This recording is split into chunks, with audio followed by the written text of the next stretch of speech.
Hello, everybody. Let me see if I am on. For some reason, I don't know. Refresh the page. Oh, one person's on. So, hello, everyone. Welcome to Amy Howard, Artist in Residence. Today what is today? I'm doing it a little earlier today than my normal 7 o'clock, so it's throwing me off a little bit, but my name is Audra Lynch Nene, and I am your artist. Some of you may have seen me before. Hello. Some of you are new. That's great. I have been a decorative finisher for about 30 years now, mainly walls and floors, but obviously whatever can be painted we can do, right? So, and today we are doing a non-bleached bleach wood look, and it has been kind of popular. I've been seeing it pretty trendy in reels and posts and that kind of thing. So, oh, hi Leanne, nice to meet you. So, let me just show you a picture that I found real quick of, this one came from House Beautiful, and this is a picture of some bleached wood. But look at that stool too. Isn't that beautiful? A nice little blue. You can use Amy's products to complement, and it's really nice. But anyway, I have to be honest, I have never actually bleached wood, in part because I really don't want to deal with bleach.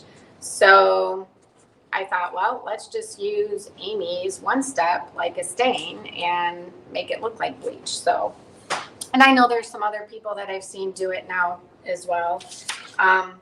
This one I found, this is actual bleaching, and this one says 5 coats and this one says 3 coats, which that just seems like a lot of work for me. So I wouldn't want to have to do 5 coats of bleach. So, hi Kathy, hi Danny, good afternoon. I know it's such a beautiful day. Summer's coming to an end, right? Kids are going back to school. It's kind of nice though, but it's also kind of sad. Anyhow, I picked up these 2 vases. These are the 4s. I did one. This is the top of this little one, but you can see how dark it is. And I actually did it ahead of time, and I bleached this one. Well, I didn't really bleach it, but quite a difference. If you see the color, the dark, hold on, the dark versus what it turned into. And it's super easy. I like easy. Easy's nice. So basically all you need are 2 products. And this is the other piece that I did. I did prep it already, so it's ready to go.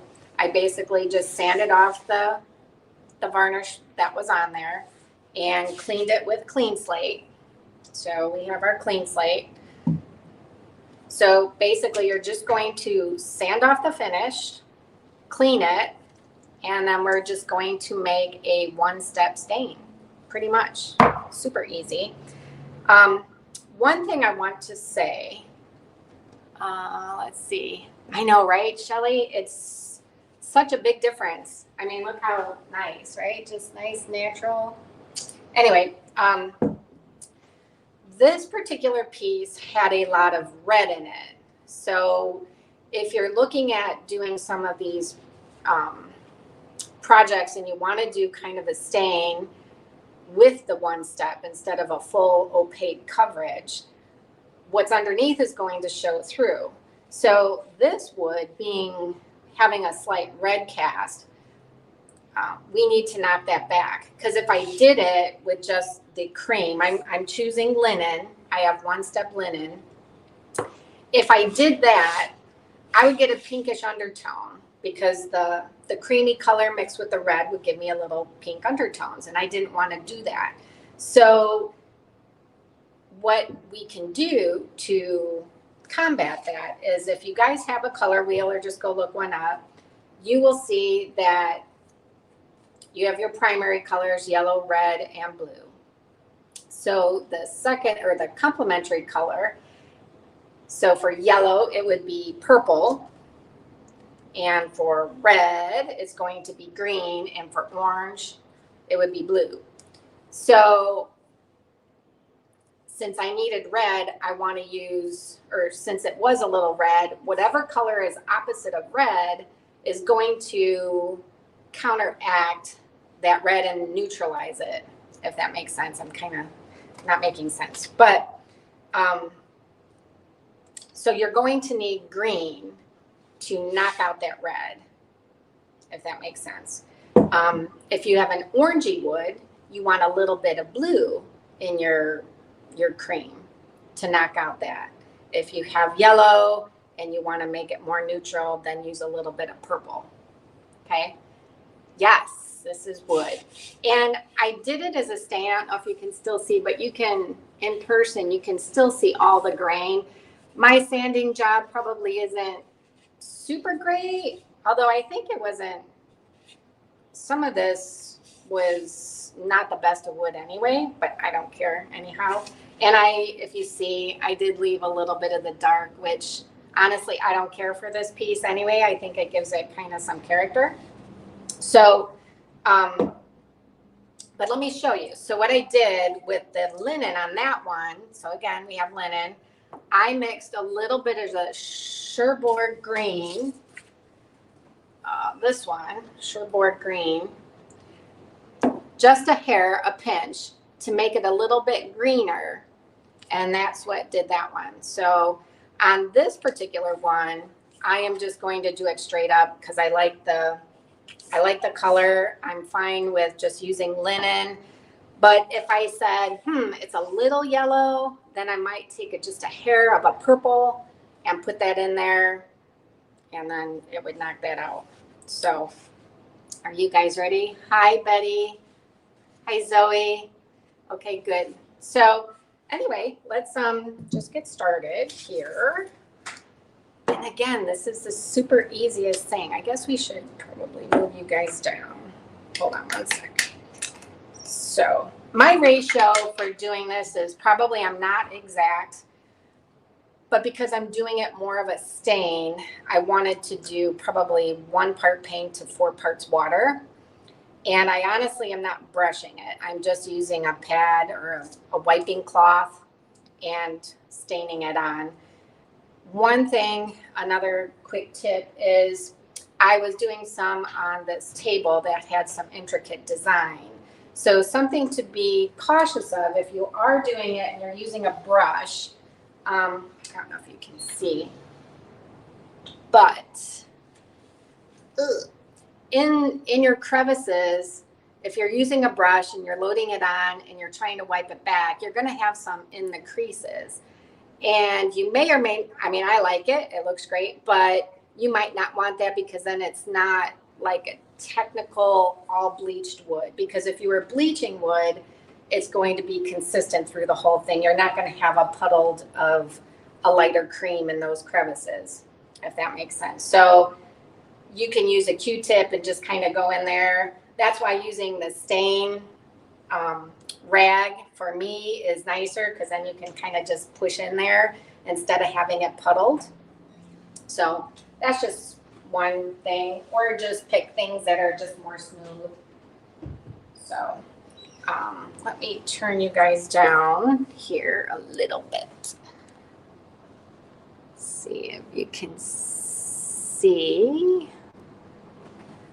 So I have my linen, and I'm basically just going to do about a teaspoon.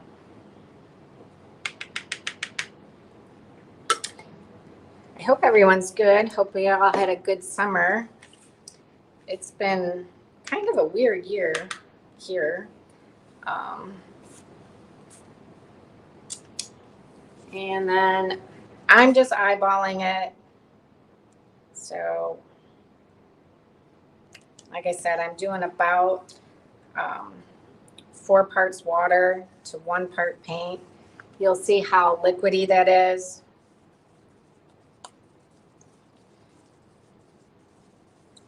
and just stir it up.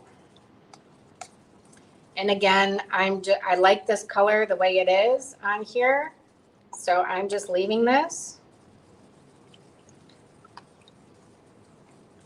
I did try it with milk paint as well, and it dried too light. I probably maybe could have used other pigments and made a custom color, but I didn't. I think this is better, but because then I don't want to seal this either. I didn't put a wax on it or a matte sealer. I like it just as it is. And with the milk paint, you really want to do some kind of protection on that. So here we go. Let us, if you want to wear gloves, of course, wear gloves. Hi, Mary. How are you? Let's see. The wood grain. Isn't it nice? I love it. And it actually, I don't know what kind of wood. It might be cedar. I'm not sure. I'm not great with my wood species. So I'm basically just dipping a rag in and washing it on. See, and all that grain is coming out. And if you feel it's too light or too dark, you want it lighter, you want more paint on it, mix in a little more paint, a little less water. But I really just wanted this, just really, I love this grain showing through. This particular piece had some Bondo stuff, so we'll see how that covers up.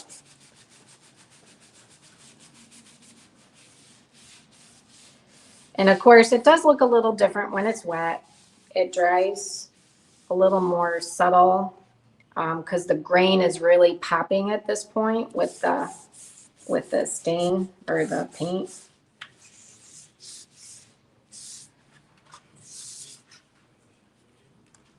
And once it dries, if you decide you're like, oh, I want it a little lighter, then come back and put a little more on it. So again, I'm just doing it just kind of like a stain, wiping it on. I've actually been doing some other projects using Amy's One Steps as stains, and it's really fun. It's pretty versatile.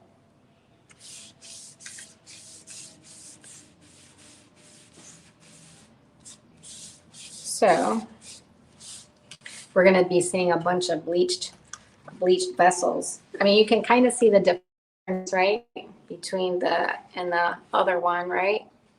So, yeah. And this is, like I said, I wanted this just subtle. I wanted to see the grain, but I wanted just a nice light wash on it.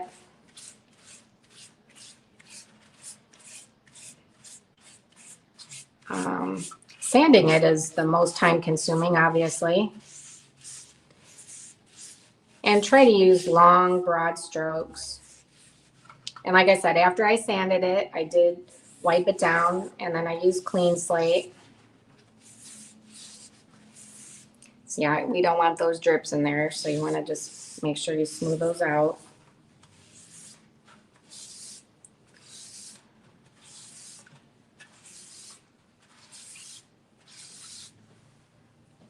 And that's pretty much it. You know, obviously get your insides up on the top.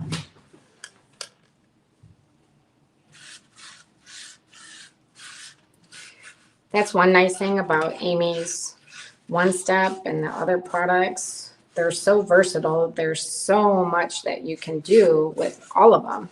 Combine them, do different things. I mean, they're obviously made for furniture refinishing, but you can do art pieces. I think that's what I have coming up next, if I can remember. I think we're going to be doing a image transfer. So,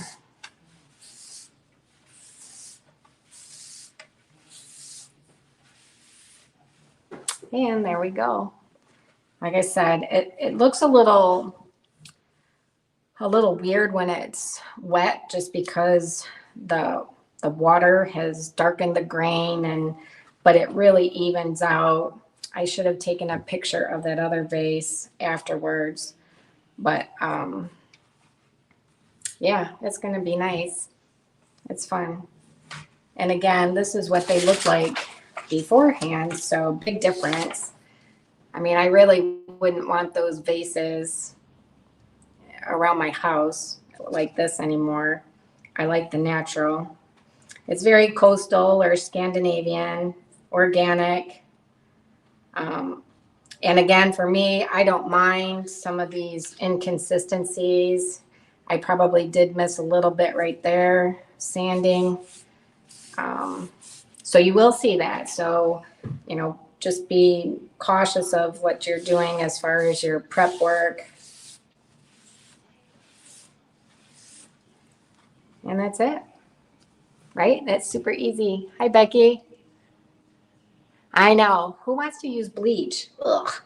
I have a hard enough time cleaning my showers. I have to put a respirator on. I don't like chemicals anymore. It's horrible. And it really is. And that also is the nice thing about Amy's products. They're natural. And who doesn't like that, right? So let me turn you guys back up. So anyway, I said last time I think was the shortest, but I think this is even shorter. So again, so I know, see how nice it is? It did lower it. You can tell it whitened it out, right? So, and again, after this dries, if I think, you know, geez, it needs another little bit of lightening, I might put some on, but I'm actually pretty happy with it. And then here's the other one. You know, just picture putting a few stems in there. That'll be nice. Some olive sprigs. So easy peasy. There was actually a really nice headboard and footboard that I saw over there, and I'm like, that would be really pretty doing this natural look on there. So, and again, like I said, just be careful when you are doing something with intricate designs, because it will puddle if you're using a brush to go in there. So use a rag or use a Q-tip or something like that. But super easy transformation. I mean, this cost me $1.50 at the thrift store, and a little bit of sanding and washing, and you've got a really nice piece that is current. And then obviously 10 years down the road, if you want something different, paint it, stain it, whatever. So does anybody have any questions? New life. Yes, exactly, right? I know, I would never, this probably was sitting there at the thrift store for probably ever, but for $1.50, I'm like, bingo. So, and it really does smell good. I think it really might be cedar. Leanne, no, I'm not sealing it because I'm using the one step. If you want to, you can, if you're going to be, I don't know, maybe putting it in the kitchen near some stuff, but no, you're fine. You don't have to. You could put matte sealer on it as well, but I wanted to leave it as raw, as natural, and with the one step, you don't need a top coat. So yes, very easy. Again, I think that's probably one of my easiest ones to do. I've got 31 here today, so I forget what I'm doing next. Oh goodness, I think it's Summer Memories. We're going to use some copycat transfer and some burlap and plaster, so that should be fun to preserve our summer, right? I think that's what I have coming up. I'm not sure of the date either. So cerusing wax, you could use cerusing wax. Now that's a little bit different than using this as a stain. The cerusing wax will go into the crevices more, although this is pretty smooth, but the cerusing wax will go in and then you wipe it off. So now you're doing, like I said, you're kind of getting it into the crevices. So that's a little bit different look. So any other questions? Yes, the transfer should be fun. I'm looking forward to it too. I had a party here. I have a studio here in Northwest Indiana, and I'll be having events and classes. And I had a class about a month ago, and we actually were using Amy's One Step is Stains. We did some memory coasters, and we did some transfers, and it was fun. There were 19 of us, and then we did a painting. So that kind of is my lead way into the next Facebook Live. So, any other questions? If not, again, real quick, go over it. Sand off your varnish, your whatever is on there, your finish. Wipe it down with clean slate. I used linen One Step, 1 part to about 4 parts water. Mix it up. Use a wiping cloth, rub it on, let it dry, and you're good to go. Okay? So until next month, you guys all enjoy. I know Amy, I'm sure, is popping on tomorrow at noon. I'm not sure. I've kind of been out of touch on Facebook. So, but yeah, she should be here at noon tomorrow. And then, of course, our other artists do on Tuesdays and Thursdays. So make sure you tune in to them as well. Okay? So everyone have a great day. Enjoy the weather. Hopefully it's all good by everybody. And until next time, see you later. Bye-bye.